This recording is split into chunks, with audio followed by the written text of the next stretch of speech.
Oi, professor. Eu sou o Daniel Melo. Essa é a minha carteirinha, minha foto. E meu RA, né, 11/2017, 22155.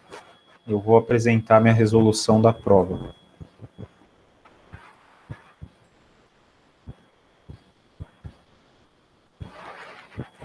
Bom, então no exercício 1 a gente tinha uma planta operando segundo o ciclo Rankine a vapor, né? E eram dados algumas informações, pressões, temperaturas, a eficiência da turbina e da bomba, também a potência fornecida pela bomba.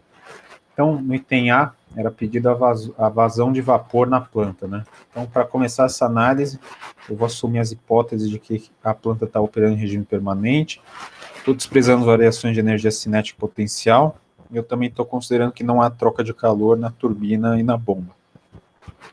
Então, para a turbina, eu tenho alguns valores de entrada, e esse valor de pressão na saída da turbina, né? Então, pelos valores de entrada, eu posso ir na tabela termodinâmica e buscar a entalpia e a entropia para a entrada, né? Valores específicos. Usando as leis da termodinâmica, né, fazendo uma análise delas, a princípio eu vou assumir que é um processo isoentrópico, mas depois isso vai ser corrigido pela eficiência, né, pela eficiência da turbina. E para a primeira lei da termodinâmica, eu não tenho calor sendo trocado, né? Então a potência produzida pela turbina vai ser igual à vazão máxima vezes a variação da entalpia ali na turbina, né? Então, a primeira coisa que eu tenho que fazer é achar o título da mistura na saída da turbina, né? Então, assumindo um processo isentrópico, eu posso ir buscar o S2, né? Esse S2 isentrópico, que vai ser igual ao S1, e eu posso achar o título da mistura, né? Usando o valor da entropia de líquido saturado e de vaporização. Substituindo os valores, eu chego nesse valor aqui para o título. Com o título, eu posso calcular qual é a entalpia isentrópica na saída da turbina, né? Então, usando a relação do título, né, com os outros valores de entalpia da tabela, eu chego nesse valor aqui para a entalpia isentrópica na saída da turbina.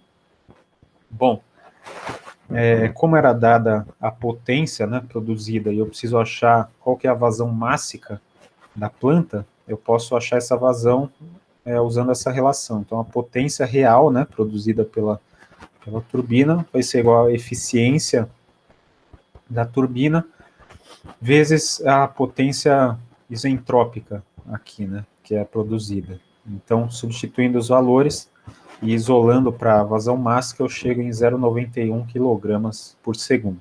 Essa é a resposta do item A. Agora, analisando a bomba ela está entre os pontos 3 e 4, né, entrada no ponto 3 e saída no ponto 4.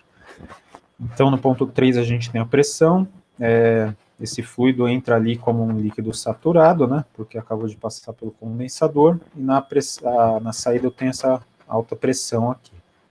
Então, eu posso buscar alguns dados de entrada para essa bomba, entalpia, volume específico, entropia, e fazendo uma análise das leis, né, considerando que eu não tenho calor sendo trocado ali na bomba, eu tenho essa relação aqui para a potência consumida pela bomba, e eu estou assumindo um processo isentrópico que depois vai ser corrigido pela eficiência, né, da bomba.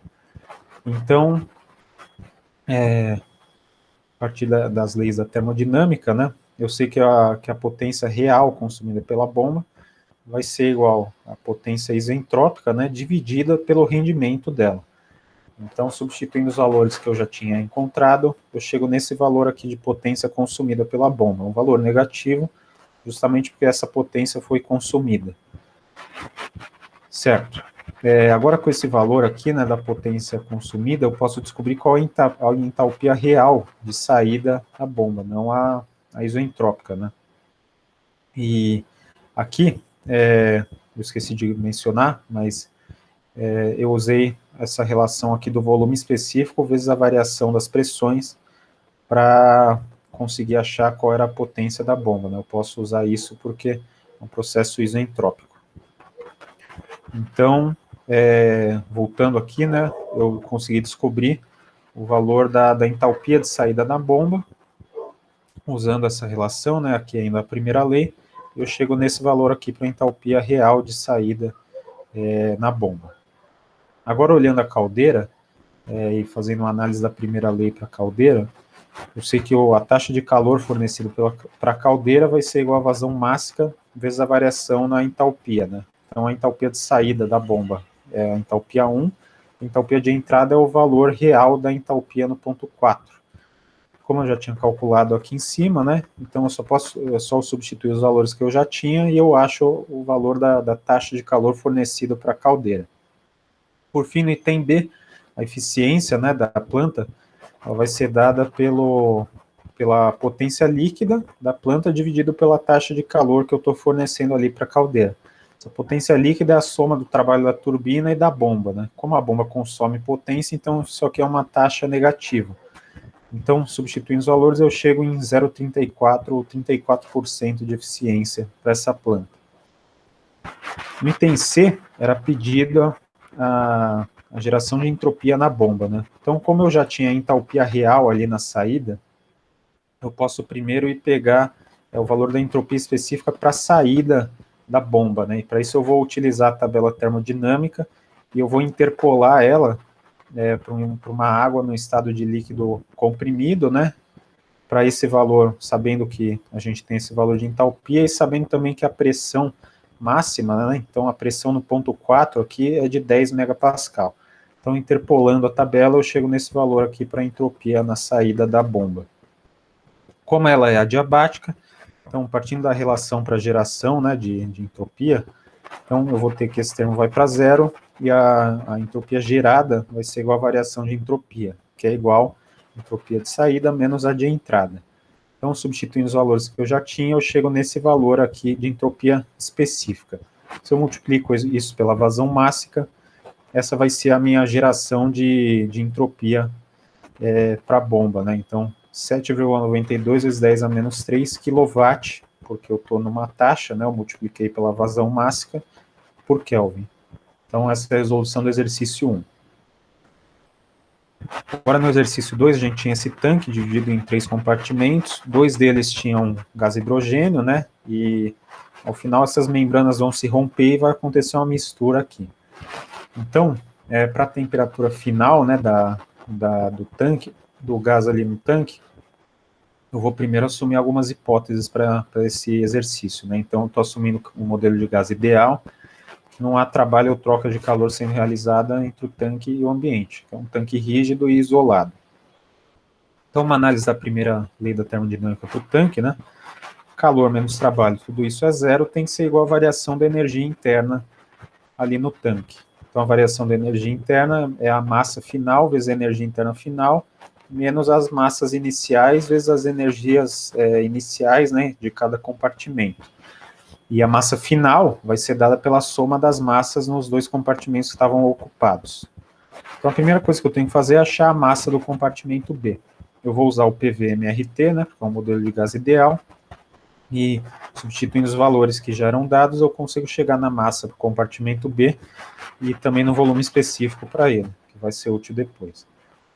Então, agora, voltando ali para a relação da primeira lei, né, e usando o modelo de gás ideal, eu sei que eu posso escrever uma variação de energia interna como o calor específico a volume constante vezes a variação de temperatura. Então, substituindo isso aqui na análise que a gente tinha começado ali em cima, né, eu posso desenvolver toda essa relação para descobrir a temperatura final. E no final ela vai ser dada por essa relação aqui, né, a massa no tanque A vezes a temperatura do tanque A, mais massa no tanque B, no compartimento B, né, vezes a temperatura no compartimento B, dividido pela soma das massas. Substituindo os valores, eu chego nesse valor aqui, a temperatura final. 27,32 graus Celsius. Tendo a temperatura final, no item B, eu posso calcular a pressão final. Então, usando de novo o PVMRT, eu substituo os valores que eu já tinha, né, e agora considerando o volume final como o volume do tanque por inteiro, que era 5 metros cúbicos. Então, depois das membranas se romperem, né, a pressão final ali vai ser de 906,64 quilopascal. Item C era pedida a geração de entropia no processo. Então, como o tanque é isolado, a gente vai ter essa relação aqui, né, para entropia, e eu sei que esse termo vai para zero justamente porque eu não tenho troca de calor, o tanque é isolado. Então, a geração de entropia vai ser igual à variação da entropia ali no tanque. Eu vou dividir essa variação da entropia em um termo para o gás que estava no compartimento A e em outro termo para o gás que estava no compartimento B. E a variação total, né, vai ser a soma dessas variações de entropia para o gás em cada um dos compartimentos. Considerando o modelo de gás ideal, eu posso escrever uma variação de entropia como a massa vezes o calor específico a volume constante, vezes o Ln, né, da razão das temperaturas, mais R, Ln, vezes, da razão dos volumes específicos. Isso para o compartimento A quanto para o B. Substituindo os dados, eu chego num valor para a variação da entropia no compartimento A e para o gás que estava no compartimento B, né? E ao final, somando esses valores, eu tenho uma geração de entropia de 3,76 kJ por Kelvin para essa situação aqui. Então, a sua resolução do exercício 2. Agora, no exercício 3, eu tinha um ciclo Brayton, né? E tinha alguns dados de pressão e temperatura em determinados pontos aqui. Também a informação de que a turbina T1 ela produz potência só para acionar esse compressor. E eu tinha uma etapa de reaquecimento aqui, né? Com esse pós-combustor. E a saída da turbina T2 está a pressão ambiente. Então, com essas informações, ele queria no item A que a gente calculasse a temperatura do ar após a primeira turbina, aqui no ponto 4. Então, as hipóteses que eu assumi para esse exercício foram um modelo de gás ideal. Eu vou usar um calor específico a pressão constante. Então, vai ser um valor para a temperatura de 300 Kelvin. É um escoamento regime permanente, eu estou assumindo isso. Estou desprezando as variações de energia potencial e cinética. Então, analisando os dispositivos do ciclo, no compressor eu tenho esses dados de entrada e essa pressão de saída, e pelo modelo de gás ideal, né, e considerando a isentropia no compressor, eu posso assumir essa relação entre as temperaturas e as pressões na entrada e na saída, né? E esse K aqui, essa constante K é 1,4. Bom, substituindo, né, os valores que eu já tenho, eu posso isolar para a temperatura na saída do compressor e descobrir ela aqui. Dessa forma, tendo essa temperatura, usando a primeira lei da termodinâmica, eu posso achar qual que é a potência consumida pelo compressor, né? Então, eu não tenho calor sendo trocado ali, e eu acho a minha potência consumida pelo compressor. Usando a relação do gás ideal também, né? Eu substituo essa variação da entalpia pelo calor específico, a pressão constante, vezes a variação de temperatura. Então, a substituição aqui vai ser utilizada para todos os itens aqui, né? Então, eu posso calcular a variação, a potência, né, consumida pelo compressor, e ela vai ser esse valor aqui, 274,16 kW. Como a turbina 1 aciona o compressor, essa potência aqui é a potência fornecida pela turbina, né?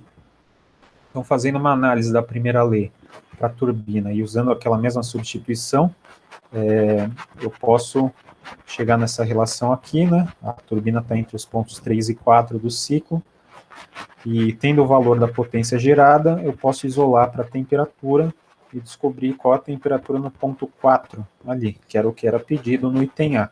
Então, a temperatura no ponto 4 é de 726,93 graus Celsius. Ainda analisando a turbina 1, a gente pode estabelecer aquela relação entre as temperaturas e as pressões, né? Isso vai ser interessante porque eu posso descobrir qual a pressão no ponto 4 do ciclo. Então, eu posso descobrir essa pressão aqui. Por que isso é importante? Porque na câmara de pós-combustão, né, esse aquecimento acontece a pressão constante. Então, a pressão 4, ela vai ser também igual à pressão no ponto 5 do ciclo. Bom, agora olhando a turbina 2, né, a gente tem a temperatura ali no ponto 5, que era igual à temperatura máxima do ciclo, como o enunciado falava. Pressão 5 é igual à pressão 4, que eu achei aqui em cima. E a gente tinha a pressão de saída também, que era a pressão ambiente, mesma pressão de entrada. Então, de novo, né, usando aquela relação que a gente estabeleceu para temperatura e pressões, né, nos pontos, eu posso achar qual a temperatura no ponto 6 do ciclo, na saída da turbina 2. Essa temperatura é de 566,06 graus Celsius. Agora no item C, era pedida a potência produzida na segunda turbina, né? Então, a potência produzida aqui na T2. Então, fazendo a análise da primeira lei, né, da termodinâmica para a turbina, eu não vou ter calor sendo trocado ali, né?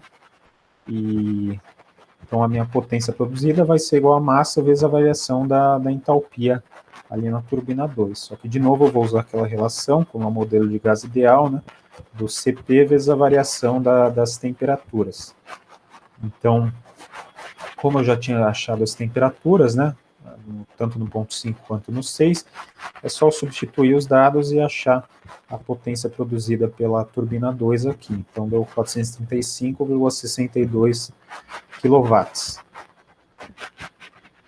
Agora, no entender, pedida a eficiência do ciclo. Só que para calcular essa eficiência, primeiro eu preciso saber quanto calor foi injetado aqui na câmara de combustão e no pós-combustor, né? Então, fazendo a análise dos dois, da câmara de combustão e do pós-combustor, eu sei que são dois equipamentos que eles não consomem potência em forma de trabalho, né, só em forma de calor, e que esse calor eu posso descobrir pela primeira lei da termodinâmica. Aí, de novo, usando aquele modelo de gás ideal, né, esse calor aqui vai ser a vazão máxima, vezes o Cp, vezes a variação das temperaturas, né, entre os pontos 3 e 2 para a câmara de combustão e entre os pontos 5 e 4 para o pós-combustor. Então, como eu já tinha todos esses valores, né, todas essas temperaturas, já tinha a vazão máxima também, eu posso substituir e achar quais foram as taxas de calor, né, fornecidas para esses dois equipamentos. Então, para a câmara de combustão eu tive esse valor, e para o pós-combustor eu tive esse valor aqui.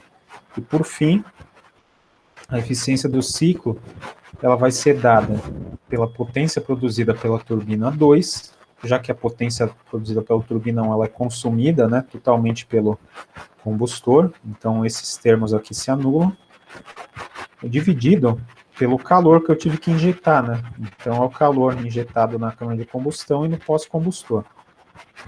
Então, pegando os valores que eu fui descobrindo, né, ao longo do desenvolvimento aqui, eu vou chegar nessa relação e, por fim, né, resolvendo, eu chego numa eficiência do ciclo de 0,44 ou 44%. Então, essa foi minha resolução, tá, meu nome e meu RA.